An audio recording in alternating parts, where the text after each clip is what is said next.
नमस्कार आप सभी को।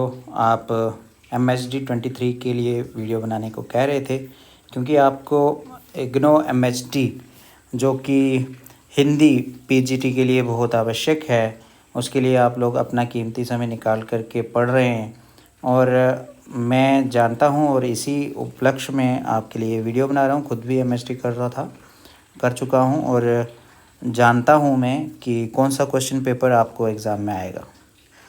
ठीक है, तो सबसे पहले जो MHD 23 है उसका आप सिलेबस सामने देख रहे होंगे। ये रहा सिलेबस। सिलेबस क्या है, मतलब जो जो हमें पढ़ना रहता है। इसमें ब्लॉक कितने हैं? आप सामने देख रहे हैं 5 ब्लॉक हैं, है ना। आप लैंडस्केप कर लेंगे अगर स्क्रीन को तो आपको और बड़ा बड़ा दिखेगा। तो ब्लॉक इसमें है 5। पहला ब्लॉक है वो है मध्य युगीनता की अवधारणा। दूसरा है मुल्ला दाऊद के विषय में, और फिर रविदास जी के विषय में, सूरदास जी के विषय में और रसखान जी के विषय में। तो मतलब 5 ब्लॉक हैं, 5 ही क्वेश्चन जो हैं वो आपके लिए बहुत इम्पोर्टेंट है। और क्वेश्चन पेपर आप देख सकते हैं। इसके प्रीवियस ईयर के क्वेश्चन पेपर हैं जो आपको मिल जाएंगे। तो बहुत जल्दी में बहुत शॉर्टकट तरीके से आपने इसको पास करना है। तो जो मैं आपको बताने वाला हूँ इसको पढ़ के आप अच्छे से चले जाइए, ठीक है। तो हर एक ब्लॉक से एक क्वेश्चन जो है वो मैं आपको समझाऊंगा। जो भी आ जाए आपको उससे मिलता जुलता आपने वो ही लिखना है। यकीनन आपके अच्छे मार्क्स भी आएंगे और आप अच्छे आराम से पास भी हो जाएंगे। इस वीडियो में या कोई भी वीडियो जो मेरी MHD की है मैं इसी हिसाब से बनाता हूँ, क्योंकि सब व्यस्त होते हैं इसलिए वो इग्नो में MHD करते हैं, पार्ट टाइम कुछ कर रहे होते हैं। तो समय कम रहता है इसलिए कम समय में ज़्यादा पढ़ के एक दिन पहले पढ़ के पेपर पास करना कोई ज़्यादा मुश्किल बात नहीं है। आप देखेंगे इस वीडियो में बताने वाला हूँ, ठीक है। तो चलिए शुरू करते हैं और जानते हैं जो मैं अभी आपको बताने जा रहा था, ठीक है। थोड़ा सा आपको स्क्रीन इधर उधर हो सकती है तो आप परेशान ना हो। चलिए, बिल्कुल परेशान ना हो। तो सबसे पहले मैं आपको बताने वाला हूँ गुरु रविदास जी के विषय में, ठीक है। गुरु रविदास जी के विषय में आप अच्छे से पढ़ लें। रविदास या रविदास, इनसे संबंधित कुछ भी आया आपको तो आपने ये लिखना है, ठीक है। कुछ भी आ जाए, काव्य आ जाए या उनकी काव्य की विशेषताएं आ जाए या उनके दोहे आ जाएं। दोहे अगर आएगा दोहा तो उसके विषय पीछे भी आप, अगर आपके पास समय है तो ये इस प्रकार से कुछ प्रसंग लिख सकते हैं, संदर्भ लिख सकते हैं, है ना। तो गुरु रविदास अथवा गुरु रविदास मध्यकाल में एक भारतीय संत कवि सतगुरु थे। कौन थे वो? एक सतगुरु थे, एक कवि थे। इनको सतगुरु भी कहा जाता है और एक कवि भी कहा जाता है, ठीक है। संत थे, संत संप्रदाय जो रहता है ना उसी से संबंधित थे। इन्हें संत शिरोमणि सतगुरु की उपाधि दी गई है। संत शिरोमणि सतगुरु की उपाधि दी गई। इन्होंने रविदासी पंथ की स्थापना की और इनके रचे गए कुछ भजन सिख लोगों के पवित्र ग्रंथ गुरु ग्रंथ साहिब में भी शामिल हैं। इन्होंने जात पात का घोर खंडन किया और आत्मज्ञान का मार्ग दिखाया। बस ये चीज़ आपको पता होनी चाहिए कि इन्होंने जाति के ऊपर ना बहुत सारी मतलब टिप्पणियाँ की कि बड़ी जात छोटी जात। आगे मैं आपको बताने वाला हूँ कुछ और चीज़ें, जैसे जीवन उनका। गुरु रविदास का जन्म काशी में माघ पूर्णिमा दिन रविवार को संवत 1377 को हुआ था। उनका एक दोहा प्रचलित है, 1433 की माघ सुदी पंदरास, ये एक दोहा है और इसी दोहे से पता चलता है कि इनका इस समय जन्म हुआ था। दुखियों के कल्याण हित प्रगटे श्री रविदास। उनके पिता संतोख दास तथा माता का नाम कलसा देवी था। उनकी पत्नी का नाम लोना देवी बताया जाता है। रविदास ने साधु संतों की संगति से पर्याप्त ज्ञान प्राप्त किया था। रविदास चमार जाति में जन्मे और जूते बनाने का काम किया करते थे और ये उनका व्यवसाय था और अपना काम पूरी लगन तथा परिश्रम से करते थे और समय से काम को पूरा करने पर बहुत ध्यान देते थे। हम सब भी वैसे ही हैं। बस हम में से कोई जूते का काम करता होगा या नहीं भी करता होगा, लेकिन सभी काम लगन से ही करते हैं और मेहनत से और टाइम पर ही पूरा करते हैं। संत रामानंद के शिष्य बनकर उन्होंने आध्यात्मिक ज्ञान अर्जित किया। अब गुरु तो बनाना पड़ता है तो उन्होंने भी गुरु बनाया रामानंद जी को। संत रविदास जी ने स्वामी रामानंद जी को कबीर साहेब जी के कहने पर गुरु बनाया था, जबकि उनके वास्तविक आध्यात्मिक गुरु कबीर साहब जी ही थे। उनकी समयानुपालन की प्रवृत्ति तथा मधुर व्यवहार के कारण उनके संपर्क में आने वाले लोग भी बहुत प्रसन्न रहते थे। प्रारंभ से ही रविदास जी बहुत परोपकारी तथा दयालु थे और दूसरों की सहायता करना उनका स्वभाव बन गया था। साधु संतों की सहायता करने में उनको विशेष आनंद मिलता था। वे उन्हें प्रायः मूल्य लिए बिना जूते भेंट दिए कर दिया करते थे। साधु संत महात्मा आते थे ना, तो उनसे पैसे ही नहीं लेते थे, मतलब ये है। उनके स्वभाव के कारण उनके माता पिता उनसे अप्रसन्न रहते थे। माँ बाप देखो ऐसे बच्चे पे दुखी हो जाते हैं। क्यों दुखी हो जाते हैं? अरे सब चीज़ें तो मुफ्त में कर रहा है, खुद अपने लिए कुछ कर नहीं रहा है। तो यही चीज़ें आप लिख सकते हैं, हमारे जीवन से मिलते जुलते ही हैं रविदास जी का जीवन भी। बस वो एक संत थे, वो हमसे महान थे। कुछ समय बाद उन्होंने रविदास तथा उनकी पत्नी को अपने घर से भगा दिया। ठीक है, किसने? उनके माता पिता ने घर से ही भगा दिया। ये तो बहुत बड़ी बात हो गई। रविदास पड़ोस में ही अपने लिए एक अलग इमारत बनाकर तत्परता से अपने व्यवसाय का काम करते थे और शेष समय ईश्वर भजन तथा साधु संतों में के सत्संग में व्यतीत करते थे। अब ऐसे परिवार में तो मतलब जब शादी हो जाती है तो शादी के बाद भी परेशानी आती है। अभी तक तो आपने पढ़ा कि मतलब माता पिता ने उनको त्याग दिया। क्यों? क्योंकि उनका स्वभाव ही कुछ विचित्र सा था, तो माता पिता को पसंद ही नहीं आया स्वभाव। उनके जीवन की छोटी छोटी घटनाओं से समय तथा वचन के पालन संबंधी उनके गुणों का पता चलता है। एक बार एक पर्व के अवसर पर पड़ोस के लोग गंगा स्नान के लिए जा रहे थे। रविदास के शिष्यों में से एक ने उनसे भी चलने का आग्रह किया, तो वे बोले, गंगा स्नान के लिए मैं अवश्य चलता, किंतु गंगा स्नान के लिए जाने पर मन यहाँ लगा रहेगा तो पुण्य कैसे प्राप्त होगा, है ना। मन जो काम करने के लिए अंतःकरण से तैयार हो वही काम करना उचित है। ठीक है, मन सही है तो इसे कठौते के जल में ही गंगा स्नान का पुण्य प्राप्त हो सकता है। कहा जाता है कि इस प्रकार के व्यवहार के बाद से ही कहावत प्रचलित हो गई है, मन चंगा तो कठौती में गंगा। रविदास ने ऊंच नीच की भावना तथा ईश्वर भक्ति के नाम पर किए जाने वाले विवाद को सारहीन तथा निरर्थक और सबको परस्पर मिलजुल कर प्रेम पूर्वक रहने का उपदेश दिया। ये रविदास जी के विषय में छोटी छोटी बातें हैं। अब आपको ये पता होना चाहिए कि उनका जन्म जो है वो 1377 वाराणसी दिल्ली में हुआ, मृत्यु 1528 वाराणसी दिल्ली में ही हुई। आवास सीर गोवर्धन काशी में रहे। ये अन्य नाम इनका रविदास है। जाति चमार, व्यवसाय चमड़े के जूते बनाते थे। प्रसिद्धि का कारण है कि सतगुरु के रूप में सम्मानित और गुरु ग्रंथ साहिब में शामिल भजन, मीराबाई के गुरु और कबीर से मिलन। ये कुछ मुख्य बिंदु हैं, इनको आप याद करके चले जाएंगे तो ऐसा तो है नहीं है कि आप बिल्कुल फेल हो जाएंगे, बिल्कुल भी नहीं। समय कम है इसलिए मैं आपके लिए ये छोटी छोटी वीडियो बनाऊंगा। 5 चीज़ों की मूलता और गुरु रविदास जी के जो दोहे हैं महत्वपूर्ण, वो भी बताने वाला हूँ, तो जुड़े रहो। अभी आपको दूसरा क्वेश्चन बता रहा हूँ, इसी वीडियो में सारे क्वेश्चन हल करूँगा। ठीक है, चैनल पे अगर नए हैं तो चैनल सब्सक्राइब ज़रूर कर लें, क्योंकि आपके लिए ही ये सब कुछ है, और आप ही अगर सब्सक्राइब नहीं करेंगे तो कौन करेगा। चैनल सब्सक्राइब कर लें आप। तो अब बढ़ते हैं हम लोग आगे। तो ये हम लोग सूरदास जी के विषय में अगर आपको कोई प्रश्न आता है तो उनके विषय में आप कैसे लिखेंगे उसके बारे में आपको बताऊंगा। ठीक है, सूरदास जी ये भी एक महत्वपूर्ण विषय है आपका MHD 23 का। तो सूरदास जी के विषय में आप कुछ इस तरह से लिखें। सबसे पहले तो आपको पता होना चाहिए सूरदास जी के ग्रंथ और काव्य। सूरदास के मत अनुसार श्री कृष्ण भक्ति करने और उनके आग्रह प्राप्त होने से मनुष्य जीव आत्मा को सद्गति प्राप्त हो सकती है। अगर आपसे पूछ लें कि सूरदास के ग्रंथों और काव्यों में क्या है, तो आप कह सकते हो कि कृष्ण भक्ति है। तो कृष्ण भक्ति क्या करती है? मनुष्य जीव आत्मा को सद्गति प्राप्त हो सकती है। अगर कृष्ण भक्ति हो इंसान में तो जीव आत्मा की सद्गति हो जाती है। सूरदास जी ने वात्सल्य रस, ये इंपॉर्टेंट चीज़ है। ये प्रश्न पूछा जाता है कि सूरदास के काव्यों में कौन सा रस है, तो वात्सल्य रस, शांत रस और श्रृंगार रस को अपनाया जाता है। सूरदास ने केवल अपनी कल्पना के सहारे श्री कृष्ण के बाल्य रूप का अद्भुत सुंदर दिव्य वर्णन किया था, जिसमें बालकृष्ण की चपलता, स्पर्धा, अभिलाषा और आकांक्षा का वर्णन करके विश्वव्यापी बालकृष्ण स्वरूप का वर्णन प्रदर्शित किया था। ठीक है, भगवान श्री कृष्ण जी के विषय में आप जो भी जानते हैं वो लिख दो, वो सब सूरदास जी ने कहा ही था। सूरदास ने अत्यंत दुर्लभ ऐसा भक्ति और श्रृंगार को मिश्रित करके संयोग वियोग ऐसा दिव्य वर्णन किया था। भक्ति ईश्वर की होती है, श्रृंगार जो है हम खुद भी करते हैं, भगवान को भी करवाते हैं। तो ये भक्ति और श्रृंगार शब्द जो है ना, ये इनके लिए बार बार प्रयोग करो।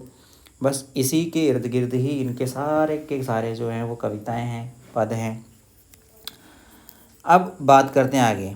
इन्होंने उसका दिव्य वर्णन किया था किसका? भक्ति और श्रृंगार का, जिसे किसी और के द्वारा पुनः रचना अत्यंत कठिन होगा। स्थान संस्थान पर सूरदास के द्वारा लिखित कूट पद बेजोड़ हैं।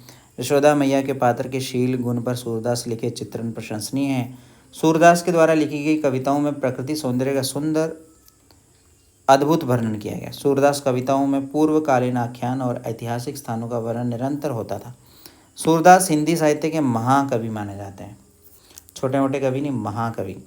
श्रीमद् भागवत गीता के गायन में सूरदास जी की रुचि बचपन से ही थी और आपसे भक्ति का एक पद सुनकर महाप्रभु वल्लभाचार्य जी ने आपको अपना शिष्य बना लिया। आपको मतलब सूरदास जी को। इन्होंने क्या किया था कि भगवान जी का एक पद बोला तो महाप्रभु वल्लभाचार्य जी ने इनको अपना शिष्य बना लिया। और आप श्रीनाथ जी के मंदिर में, ये श्रीनाथ जी के मंदिर में कीर्तन करने लगे। अष्टशाप के कवियों में सूरदास जी से सर्वश्रेष्ठ कवि माने जाते हैं। अष्टशाप कवि हैं, उनमें सूरदास जी सबसे महान। अष्टशाप का संगठन वल्लभाचार्य के पुत्र विट्ठलनाथ ने किया था। ठीक है, ये कैसे एक अंधे कवि ऐसे सावधानी पूर्वक और रंगीन विस्तार में मंच द्वारा कृष्ण के बचपन चरण चित्रित सख्ता साहित्य के स्थानों में चमत्कार की एक है। कृष्ण अपनी पहली दांत काटने, अपने पहले शब्द के बोले, उसकी पहली बेबस कदम उठा। सूरदास के लिए सभी अवसरों के लिए प्रेरित गाने जो भी इस दिन के लिए गाया जाता है, घरों के सैकड़ों की संख्याओं में माताओं जो अपने में बच्चे कृष्ण देखें द्वारा। यह यहाँ थोड़ा सा उल्टा पुल्टा हो गया। ये आप यहाँ पर यही मतलब लिख सकते हैं कि कृष्ण जब पहली बार खाना खाते हैं, पहली बार बोलते हैं, पहली बार कदम उठाते हैं चलने के लिए, ठीक है, पहली बार बांसुरी बजाते हैं, और जो घरों की सैकड़ों माएँ हैं उनका इंतज़ार करती हैं, उन्हें देखती हैं, और भी जो गोपियाँ उनसे प्यार करती हैं। ये सब कुछ जो सूरदास जी ने अपने काव्यों में वर्णन किया है। ये छोटी छोटी चीज़ें हैं जो आपको भगवान श्री कृष्ण जी के विषय में पता ही होंगी। अगर सूरदास नामक कोई भी प्रश्न आता है उसमें आप लिखें। रचनाएं, सूरदास की रचनाओं में निम्नलिखित 5 ग्रंथ बताए जाते हैं। अगर इनमें से किसी के बारे में भी आपको पूछा जाए तो सब में भगवान श्री कृष्ण जी के विषय में ही आपने लिखना है। ठीक है, सूर सागर, सूर सारावली, साहित्य लहरी, नल दमयंती और ब्याहलो। अब मृत्यु की बात कर लें श्री सूरदास जी की, तो सूरदास की मृत्यु वर्ष 1580 ईस्वी में हुई थी। सूरदास जी का जीवन काल वर्ष 1478 से वर्ष 1580 तक यानी कुल 102 वर्ष का रहा। अपनी दीर्घायु जीवन काल में सूरदास ने कई ग्रंथ लिखे और काव्य पद की रचना की। सूरदास जी का जीवन कृष्ण भक्ति के लिए समर्पित था। ठीक है, 1478 1580 याद रख लो। ये मतलब यहाँ से लेके यहाँ तक सिर्फ मृत्यु के बारे में नहीं, जन्म के बारे में, मृत्यु के बारे में, दोनों के बारे में बताया गया। क्वेश्चन नंबर 2 मतलब मैंने आपको बता दिया, दूसरा ये प्रश्न था। अब बढ़ते हैं आगे। अब मैं आपको तीसरे प्रश्न के विषय में बताता हूँ। ठीक है, उसके बारे में भी जान लो, सब मैं बताऊँगा। चैनल सब्सक्राइब ज़रूर कर लेना। आपको मैं बार बार ये इसलिए कहता हूँ क्योंकि आप चैनल सब्सक्राइब ही नहीं करते। बहुत सारे लोग देखते तो हैं वीडियो लेकिन चैनल सब्सक्राइब करने में पता नहीं उनके पैसे लगते हैं, है ना। तो चलिए अब मैं आपको बताता हूँ रसखान जी के विषय में। तो रसखान जी के विषय में भी आपको थोड़ा जानकारी होनी चाहिए। तो बहुत कम शब्दों में मैं आपको तैयारी करवा रहा हूँ, ज़्यादा लंबा नहीं खींचूँगा। रसखान के काव्य की 1 या 2 विशेषताएं, अगर काव्य की कितनी भी विशेषताएं पूछ लें तो ये विशेषताएं 1-2 तो मैंने कही हैं यहाँ पर, लेकिन यहाँ आप इनसे कहीं बना सकते हो। सबसे पहले रसखान ब्रजभाषा की कवि हैं। ठीक है, ब्रजभाषा के विषय में लिखते हो कि ब्रजभाषा जो है वो वृंदावन मथुरा आदि में, उत्तर प्रदेश के वृंदावन मथुरा आदि में बोली जाती है, मेरठ में भी बोली जाती है। उत्तर प्रदेश के अगर आप रहने वाले हैं, ये वीडियो देख रहे हैं, तो आपको पता ही है ब्रजभाषा कहाँ कहाँ बोली जाती है। तो थोड़ा सा ब्रजभाषा को डिस्क्राइब कर दो तो ये कह दो कि रसखान ब्रजभाषा के कवि हैं। उनका लेखन आडंबर रहित है। देखो, आडंबर होता है दिखावा, वो दिखावा नहीं करते, जो है वही लिख देते हैं। तो आडंबर रहित जीवन है।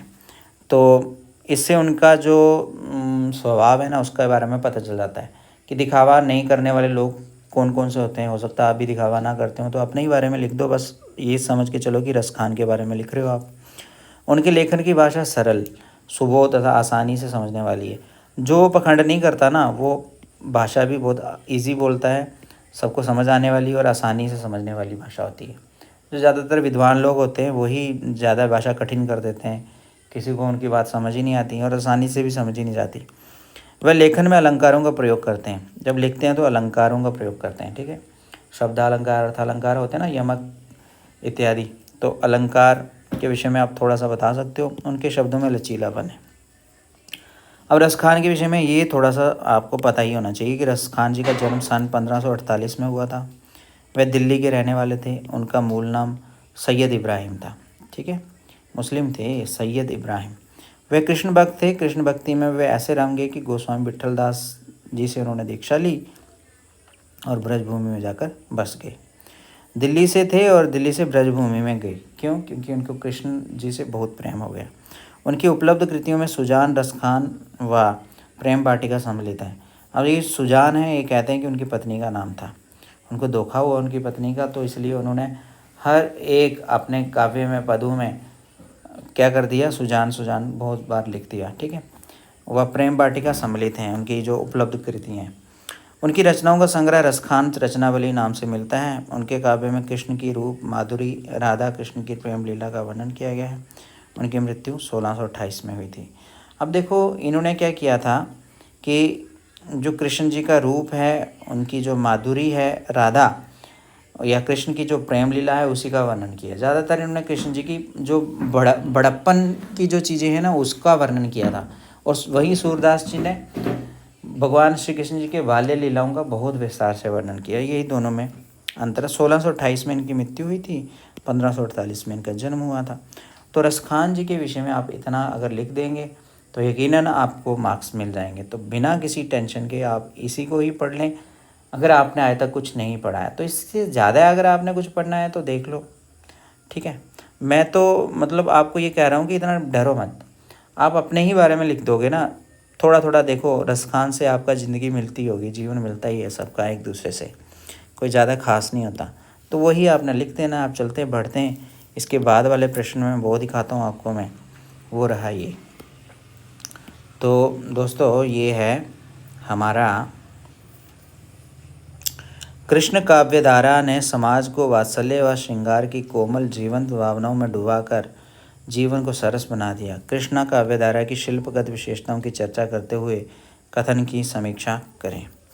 ठीक है, कई बार क्या पूछा जाता है हमें, कृष्ण काव्य या कृष्ण भक्ति की शिल्पगत विशेषताएं या कृष्ण भक्ति से कुछ भी आ जाता है आपको, तो आप ये क्वेश्चन ही ऐसा है कि आप इसको इस तरह से लिखने की कोशिश करें। ठीक है, या ऐसा पूछा जाता है कि कृष्ण धारा के कवियों का वर्णन करो, है ना। तो कृष्ण भक्ति धारा में कौन कौन से कवियों ने क्या क्या किया, तो ये छोटी सी एक उत्तर रूपी में आपके सामने एक कुंजी प्रस्तुत कर रहा हूँ, आप इसको देखो। यहाँ लिखा है कि भक्ति काल की सगुन भक्ति धारा में, कौन सी भक्ति धारा, सगुन, निर्गुण नहीं, सगुन में कृष्ण काव्य को विशेष महत्व है। कृष्ण भक्ति के प्रचार में भल्लवाचार्य के शुद्धाद्वैत दर्शन तथा पुष्टि मार्ग का बहुत बड़ा योगदान रहा है। सूरदास, परमानंद दास, कुंभन दास, कृष्णदास, नंददास, चतुर्भुज दास, शीतस्वामी और गोविंद स्वामी इस धारा के प्रमुख कवि हुए हैं। ठीक है, ये काव्य धारा लोक रंजन की दृष्टि से अत्यंत महत्वपूर्ण मानी जाती है। लोक रंजन मतलब दुनिया का मनोरंजन करने की दृष्टि से, भक्ति के संबंध में, ऐसे मनोरंजन नहीं करना, भक्ति साथ में जुड़ी हुई है। शिल्पगत विशेषताएं, शिल्पगत विशेषताएं क्या होती हैं, किसी काव्य को बनाते कैसे, है ना, शिल्पी मिस्त्री को कहते हैं। तो जो मिस्त्री रूपी जो विशेषताएं हैं वो क्या हैं, काव्य रूप। कृष्ण काव्यधारा का काव्य प्रेम की गहन अनुभूतियों का काव्य है। अनुभूति की गहनता एवं तीव्रता के कारण इन कवियों की रचनाएं प्रमुख रूप से मुक्तक में मिलती हैं। मुक्तक मतलब जिसमें कोई छंद, एक मुक्तक छंद एक ऐसी चीज़ है जिसमें ना व्याकरण के नियम नहीं रहते, एकदम मुक्त आज़ादी से जो कवि लोग लिखते हैं, तो वही था इसके काव्य का रूप। कौन सा काव्य, कृष्ण भक्ति धारा का काव्य का रूप। हालांकि कुछ काव्य प्रबंधात्मक भी हैं, पर ये प्रवृत्ति इस काव्य धारा में काफ़ी कम है। प्रबंधात्मक काव्य जो है थोड़े लंबे लंबे होते हैं। ठीक है, भाषा, अगर कोई पूछ ले कि कृष्ण भक्ति धारा में भाषा, तो इस काव्य धारा के भावों की सरस अभिव्यक्ति ब्रज भाषा में हुई है। इनकी ब्रज भाषा की मधुरता विलक्षण है। इस काव्य धारा की सफलता का परिणाम ये हुआ कि रीति काल में ब्रज भाषा एकमात्र काव्य भाषा बन गई। ठीक है, इसका ही ये इफेक्ट था कि रीति काल में ना टोटली ब्रज भाषा ही एक काव्य की भाषा बन गई थी। छंद, इस काव्य धारा के कवियों ने दोहा, कवित्त, सवैया आदि छंदों का प्रयोग किया है। पदों का प्रयोग इस काव्य धारा की एक विशिष्ट पहचान है। इन कवियों में लयात्मकता तथा संगीतात्मकता पर एक गहरा लगाव दिखता है। अलंकारों की अगर बात करें तो अलंकारों का ये भरपूर प्रयोग हुआ है, विशेषता उपमा, रूपक, उत्प्रेक्षा आदि का। ये याद रख लेना, उपमा, रूपक, उत्प्रेक्षा आदि का। इसमें भी वो है, इसमें भी वो है और इसमें भी वो है। इन कवियों ने श्रृंगार व वात्सल्य पर आधारित लीलाओं को विभिन्न अलंकारों के माध्यम से नए नए रूप में प्रस्तुत करने का प्रयास किया है। प्रतीक, इन कवियों ने प्रतीकों का सफल प्रयोग किया है।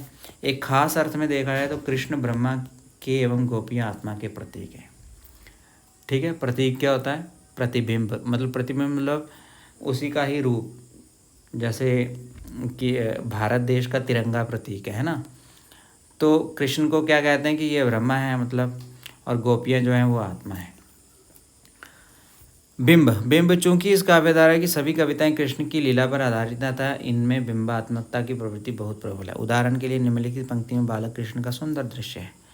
मैया कबही बढ़ेगी चोटी, कीती बार मोही दूध पियत बही, ये अजहू है छोटी। इसका देखो क्या मतलब है कि मैया मेरी कब चोटी बढ़ेगी, जो सर की चोटी है ना वो कब बढ़ेगी, कितनी बार मैंने दूध पी लिया है और ये आज भी छोटी की छोटी ही है। हम कह सकते हैं कि कृष्ण काव्यधारा का सामाजिक संक्रमण के तनाव में भी समाज को वात्सल्य और श्रृंगार की कोमल जीवंत भावनाओं में डुबाकर जीवन को सरस बना दिया। आचार्य शुक्ल जी के शब्दों में कहें तो इन्होंने समाज में जीने की चाह को बनाए रखने में काफ़ी योगदान दिया। एक समय ऐसा था कि सब लोग साधु संत महात्मा ही बनने जा रहे थे, तो वैसे ही समय में, भक्ति काल के वैसे ही समय में कृष्ण भक्ति जो थी, इसने लोगों को समाज में संत महात्मा तो बने ही बने, उसके साथ समाज में रह कर के इस तरह से मनोरंजन भी करें, ये सब सामने लाया। तो खुद अपने से भी आप कुछ एक शब्द जोड़ें, तो इस तरह से ही आपका उत्तर हो जाएगा। कृष्ण भक्ति से संबंधित अगर कोई प्रश्न आता है तो आप लिख डालें। ठीक है, बढ़ते हैं आगे। तो चैनल सब्सक्राइब कर लें अगर नए हैं तो, है ना। तो अगला प्रश्न मैं दिखा रहा हूँ आपको, मुल्ला दाऊद जी का जो चंदायन है ना, उसके विषय में आपको प्रश्न आ सकता है।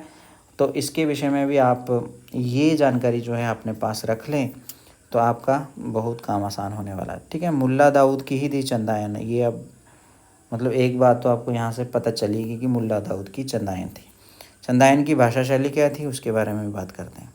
तो मुल्ला दाऊद की चंदायन है। मुल्ला दाऊद कृत चंदायन को प्रेमाश्रयी सूफ़ी काव्यधारा की प्रथम रचना माना जाता है।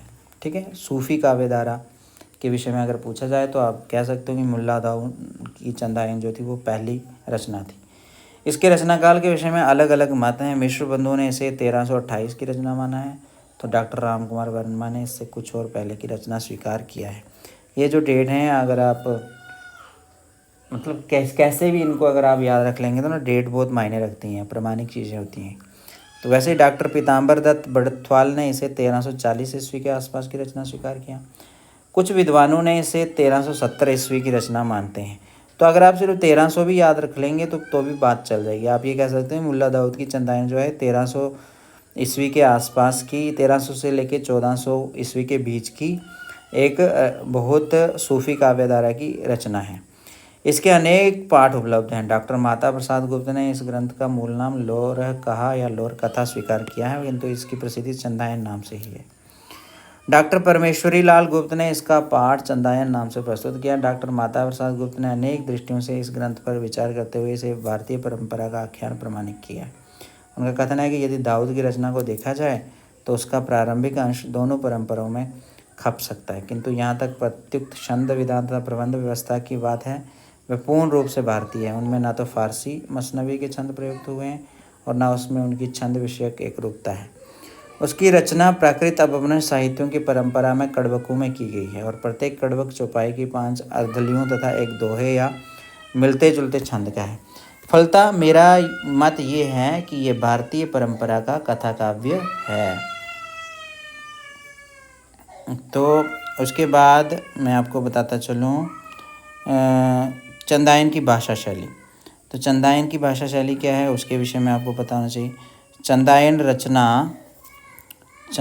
रचना में नूरक और चंदा की प्रेम कहानी सजीव शैली में प्रस्तुत की गई। कौन कौन? एक है नूरक और दूसरी है चंदा। ये आपको पता होना चाहिए। नूरक और चंदा की प्रेम कहानी है क्या? चंदायन। ये मसनवी शैली का काव्य है और इसमें मार्मिकता के साथ साथ आध्यात्मिकता का प्रभाव भी सहज ही देखा जा सकता है। अब विषय वस्तु की दृष्टि से विचार करें तो चंदायन में भारतीय प्रेमाख्यानों की अनेक प्रवृत्तियां एक साथ देखी जा सकती हैं। उदाहरण के लिए नायक नायिका के उन्मत्त प्रेम का वर्णन, प्रथम दर्शन में ही प्रेम का प्रादुर्भाव, प्रेम मार्ग में आई बाधाएं, नायक का योगी बनकर घर से निकलना, नाग द्वारा नायिका को डस लेना और गारुड़ी विद्या द्वारा उसका ठीक हो जाना। और कुछ ऐसी प्रवृत्तियां हैं जो इस काव्य को रोचक बनाए हुए हैं। भाषा की दृष्टि से विचार करें तो इस ग्रंथ की भाषा अवधी है तथा इसकी शैली भावानुकूल और सरस है। ठीक है, ये आप यहाँ से लेके यहाँ तक अगर आप अच्छे से मतलब समझ लें कि ये नूरक चंदा की प्रेम कहानी है, सजीव शैली में है, मतलब जिंदा लोगों की कहानी है। ये मसनवी शैली का काव्य है, मार्मिकता के साथ आध्यात्मिकता भी है इसमें, और भारतीय प्रेमाख्यानों में से एक है। उदाहरण के लिए नायक नायिका के उन्मुक्त प्रेम का वर्णन है, प्रथम दर्शन में ही, फर्स्ट साइट में ही किसी से प्रेम हो जाना। ठीक है, और प्यार के रास्ते में आने वाली तकलीफ़ें, फिर नायक का योगी बनकर घर से निकल जाना, नाग द्वारा नायिका को डस लेना और गारुड़ी विद्या द्वारा उसका ठीक हो जाना। मतलब इसमें ना कोई भी चीज़ नहीं छोड़ी है मुल्ला दाऊद जी ने जो एक मूवी में होती है। तो मुल्ला दाऊद का चंदायन जो है ये बहुत शानदार एक काव्य धारा का एक काव्य है। ठीक है, तो इसके साथ में और क्या है वो भी हम जानते हैं, और भी बहुत इंपॉर्टेंट क्वेश्चन है। चलिए बढ़ते हैं उसकी तरफ, मैं आपको बताने वाला हूँ। ये रहा, ये है हमारे पास भक्ति साहित्य की प्रकृति और भारतीय संस्कृति में इसके योगदान का मूल्यांकन। भक्ति साहित्य, ठीक है, कौन सा साहित्य? भक्ति। तो भक्ति साहित्य कौन सा हुआ? जिसमें भक्ति ही भक्ति देखने को मिलती है, वो है भक्ति साहित्य, मतलब भक्ति काल। तो इसमें जो भी साहित्य लिखा गया वो भक्ति साहित्य कहलाता है। इसकी प्रकृति और भारतीय संस्कृति में इसका जो योगदान है उसका मूल्यांकन करना। ये क्वेश्चन हो सकता है ऐसा ना आए, कुछ और ही आ जाए आपको, लेकिन आप अगर भक्ति साहित्य के विषय में कुछ ही पूछा जाए कि भक्ति काल का साहित्य जो है वो किस प्रकार का है, तो आप कुछ ये बातें आप याद रख लो, क्या है, किस प्रकार का है। हल करने के दृष्टिकोण से आपको कुछ ये वाली चीज़ें जो हैं वो अच्छे से पता होनी चाहिए कि भक्ति काल और उसके साहित्य को संक्षेप में समझाते हुए उत्तर प्रारंभ करना आपने। ठीक है, भक्ति काल और उसके साहित्य को संक्षेप में समझाते हुए उत्तर लिखना है। भक्ति साहित्य की प्रकृति विशेषताओं का मूल्यांकन भी करना है। भारतीय संस्कृति में भक्ति साहित्य के योगदान की व्याख्या क्या रही है। भक्ति काल के संपूर्ण प्रभाव के साथ संक्षेप में निष्कर्ष भी लिखना है। तो अगर बात करें हम इसके परिचय की, तो भक्ति आंदोलन का विकास 7वीं और 12वीं शताब्दी के बीच तमिलनाडु में हुआ। ठीक है, 7वीं और 12वीं शताब्दी के बीच तमिलनाडु में हुआ। मूल रूप से दक्षिण भारत में 9वीं शताब्दी में भयंकराचार्य द्वारा शुरू किया गया। ये आंदोलन भारत के सभी हिस्सों में 16वीं शताब्दी तक फैल गया और कबीर, नानक तथा श्री चैतन्य ने इसमें महत्वपूर्ण भूमिका निभाई। भक्ति साहित्य की प्रकृति अगर बात करें तो नेचर कैसा था उसका। भक्ति और सूफी आंदोलन ने एक दूसरे का समर्थन किया था। विभिन्न सूफी संतों के पाठों को सिखों के धार्मिक सिद्धांत में जगह मिली। श्री गुरु ग्रंथ साहिब ने कबीर की शिक्षाओं को शामिल किया। इससे हमें सद्भाव का पता चलता है। स्थानीय भाषाओं को अपनाने के कारण भक्ति पंथ का प्रसार हुआ, जिसे जनता आसानी से समझ सकती थी। अगर आप बात करें समावेशी की, मतलब तो इसने संप्रदायवाद और जातिवाद को दूर करने का उपदेश दिया। पारंपरिक समाज के अपरंपरागत रीति रिवाजों के खिलाफ भक्ति साहित्य में जातियों और बाहरी जातियों को शामिल करने का आह्वान किया गया। मुस्लिम कवियों दौलत काजी और सैयद अलाओल ने ऐसी कविताएं लिखी जो हिंदू धर्म और इस्लाम को सांस्कृतिक संश्लेषण थी। भक्ति साहित्य का योगदान किसमें? साहित्य में। स्थानीय भाषाओं का विकास हुआ। इससे भक्ति साहित्य ने देश के विभिन्न हिस्सों में स्थानीय भाषाओं का विकास किया। पूर्व उत्तर प्रदेश में चंदायन के लेखक मुल्ला दाऊद जैसे सूफी संत, पद्मावत के लेखक मलिक मोहम्मद जैस ने अपनी रचनाएं हिंदी में लिखी। सूफी अवधारणाओं को एक ऐसे रूप में सामने रखा जिसे आम आदमी आसानी से समझ सके। भाषाओं के पूर्वी समूह में बांग्ला का प्रयोग चैतन्य और कवि चंडीदास द्वारा किया जाता था, जिन्होंने राधा और कृष्ण के प्रेम के विषय पर विस्तार से लिखा था। शंकरदेव भी भक्ति कवि थे, जिन्होंने 15वीं शताब्दी में ब्रह्मपुत्र घाटी में असमी भाषा को लोकप्रिय बनाया। उन्होंने अपने विचारों को फैलाने के लिए एक बिल्कुल नए माध्यम का इस्तेमाल किया। आज के महाराष्ट्र में एकनाथ और तुकाराम जैसे संतों के हाथों मराठी अपने चरमोत्कर्ष पर पहुंच गई। कबीर, नानक और तुलसीदास जैसे अन्य प्रमुख संतों ने अपने मनोरम छंदों और आध्यात्मिक व्याख्याओं के साथ क्षेत्रीय साहित्य एवं भाषा में काफ़ी योगदान दिया। भक्ति और सूफीवाद के प्रभाव से एक नई सांस्कृतिक परंपरा का उदय हुआ। साथ ही सिख धर्म, कबीर पंथ आदि जैसे नए संप्रदाय का भी उदय हुआ। अब दार्शनिक विकास कैसे हुआ इसका? वेदांत के वाद के विचारों को खोज माधवाचार्य ने अपने द्वैताद्वैत, रामानुजाचार्य ने अपने विशिष्ट अद्वैत में भी की थी। दार्शनिक आप समझते ही हैं क्या होता है। एक साहित्यिक आंदोलन के रूप में इसने काव्य को राजाओं की स्तुति गान से मुक्त किया और आध्यात्मिक विषयों को पेश किया। शैली की दृष्टि से इसमें विभिन्न भाषाओं में वचन, कन्नड़ में सखियों, दोहों और अन्य रूप जैसे सरल एवं सोलह शैलियों की शुरुआत की तथा संस्कृत छंद के आधिपत्य को समाप्त कर दिया। उनके द्वारा निर्मित किए गए भक्ति आंदोलन के विचार साहित्य के विशाल संग्रह के माध्यम से समाज के सांस्कृतिक लोकाचार में व्याप्त रहे। उनके विचारों की अनुरूपता ने न केवल हमें संभावित आंतरिक संघर्षों से बचाया, बल्कि सहिष्णुता की भावना भी पैदा की। उन्हें जनता से अपील करने था, उन्हें अज्ञान से मुक्त करने के लिए संदेशों की रचना गीतों, कहावतों और कहानियों में की, जिससे अवधी, भोजपुरी, मैथिली और कई अन्य भाषाओं का विकास हुआ। ये था हमारा क्या कौन सा क्वेश्चन था? बहुत इंपॉर्टेंट क्वेश्चन था दोस्तों।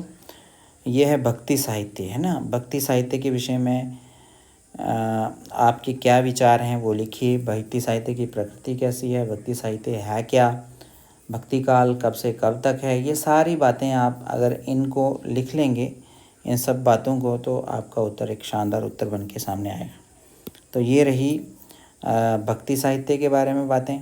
अब बढ़ेंगे हम आगे। एक दो क्वेश्चन और हैं जिसको आप देख लीजिए, ठीक है। रसखान जी के विषय में भी हमने पढ़ लिया, सूरदास जी के विषय में भी पढ़ लिया, गुरु रविदास जी के विषय में पढ़ लिया, और ये हमारा सिलेबस था। अब कुछ एक बहुत इम्पोर्टेंट क्या है, दोहे हैं या चौपाइयाँ हैं जो आपको आती हैं, उनकी व्याख्या करनी होती है आपने, ठीक है। तो भ्रमर गीत से आपको ये चौपाइयाँ बार बार आई हुई हैं, तो इसलिए मैंने आपके सामने ये रखी है। सबसे इम्पोर्टेंट चौपाई है ये वाली जो आपको बार बार आई है, उदो इतनी कही हो जाए।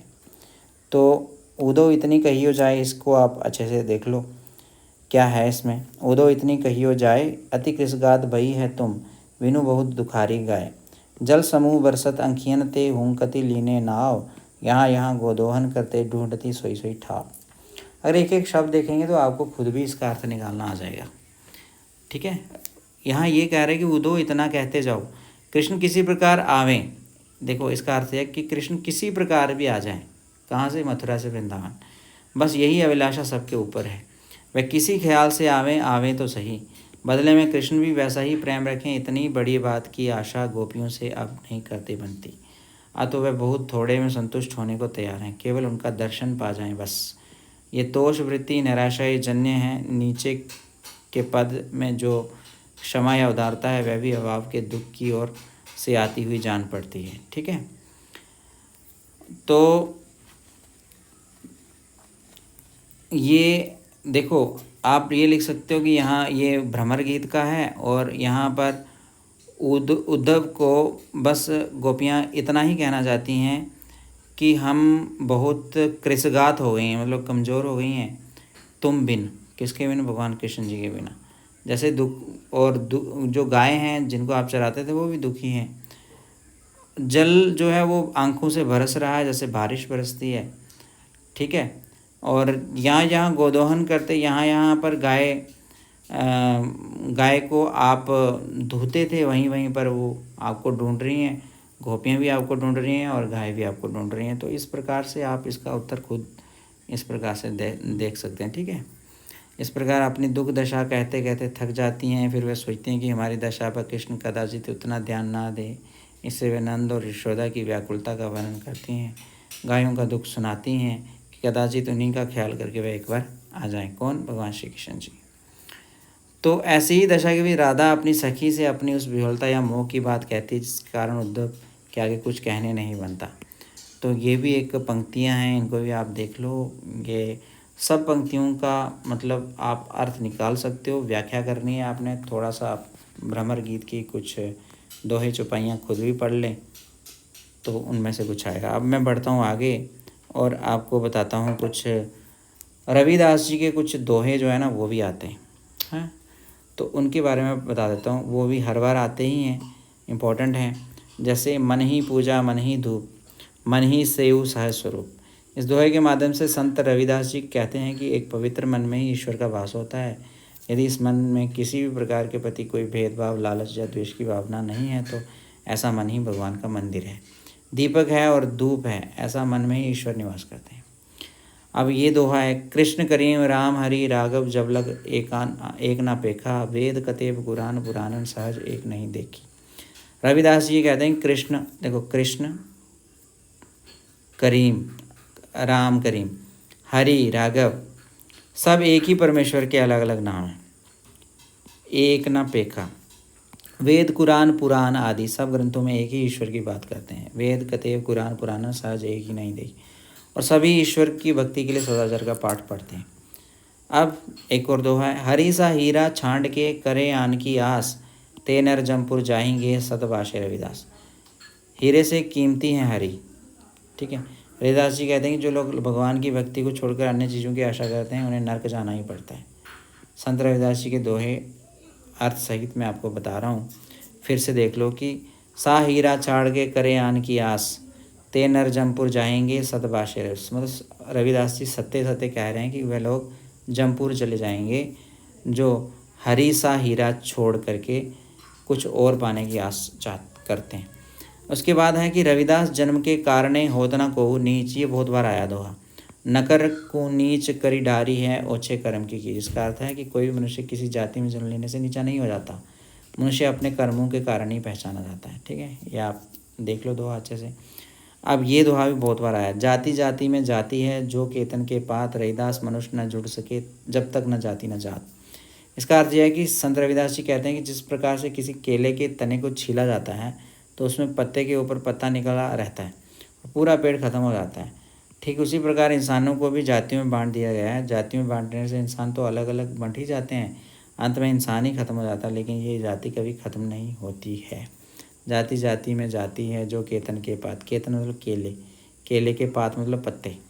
रविदास जी मनुष्य न जुड़ सके जब तक जाति न जात, जब तक ये जो जाति है वो नहीं जाती है, वो ख़त्म नहीं हो जाती है, तो तब तक इंसान जुड़ नहीं सकता कभी भी। मतलब अगर जुड़ना है इंसान को तो जाति को ख़त्म करना पड़ेगा।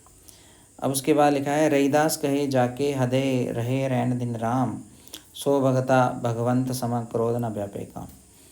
ये भी आया है। इस दोहे में संत रविदास जी कहते हैं कि भक्ति में ही शक्ति होती है। जिस मनुष्य के हृदय में दिन रात राम के नाम का वास होता है वह मनुष्य स्वयं राम के समान होता है। रविदास जी कहते हैं कि राम के नाम में ही इतनी शक्ति है कि व्यक्ति को कभी क्रोध नहीं आता और कभी भी काम भावना का शिकार नहीं होता। अब रविदास जन्म के कारणे होतना को नीच, नर को नीच कर डारी है ओछे कर्म की कीच। संत रविदास जी कहते हैं कोई भी इंसान जन्म लेने से छोटा या बड़ा, ऊंच या नीच नहीं होता। इंसान अपने कर्मों के कारण छोटा या बड़ा बनता है, पहले ही बता दिया मैंने आपको। एक ही सादे सब सादे, सब सादे सब जाए, रहीमन बोले ही सिंची वो फूले फूले अगाए। ये भी दोहा आया है बहुत बार। संत रविदास जी कहते हैं कि एक एक काम साधने से हमारे सभी काम सध जाते हैं। एक ही साधे सब सधे, सब साधे सब जाए। यदि हम एक साथ सभी कामों को साधने की कोशिश करते हैं तो उनमें हमें असफलता ही मिलती है। एक साथ नहीं होंगे, एक एक करके साधने पड़ेंगे। यदि किसी पेड़ की पत्ती और टहनी को सींचा जाए और उसकी जड़ को सूखा छोड़ दिया जाए तो वह पेड़ कभी फल नहीं दे पाएगा। तो ये संत रविदास जी के दोहे थे जिनको मैंने आपको बता दिया, इम्पॉर्टेंट थे। ये व्याख्या करने के लिए आता है तो आप इसकी व्याख्या खुद भी कर सकते हैं ना। तो अब मैं आपसे यही आग्रह करूँगा, चैनल सब्सक्राइब कर लें और MSD24 की वीडियो भी मैं आपके लिए अपना समय निकाल के बनाऊँगा, आप उसे भी ज़रूर देखें, ठीक है। आप लोगों के मतलब वीडियोस के ऊपर जो मैं कमेंट्स देखता हूँ तो उन्हीं कमेंट्स को देख करके ही मैं वीडियो बना देता हूँ अपना टाइम निकाल करके, क्योंकि मुझे इसकी जानकारी है कि आप किस तरह से क्वेश्चन पेपर पास कर लेंगे आराम से। अगर आप इतना बार बार 2-4 बार सुन लेंगे गाड़ी में चलते, बाइक चलाते, कोई काम करते, तो आपके लिए ये वाला पेपर तो हो गया, ठीक है। MHD 23 आपका आराम से हो गया। बहुत सारे बच्चों ने मेरी वीडियो देखी, किसी भी ईयर में देखी, 21 में देखी, 22 में देखी, 23 में देखी, सब बार वही वाले क्वेश्चन आते हैं जो मैं आपको बता रहा हूँ। इससे बाहर से कुछ नहीं आएगा, ठीक है। तो आप सभी का धन्यवाद, जुड़े रहें हमारे साथ। जय हिंद, जय भारत।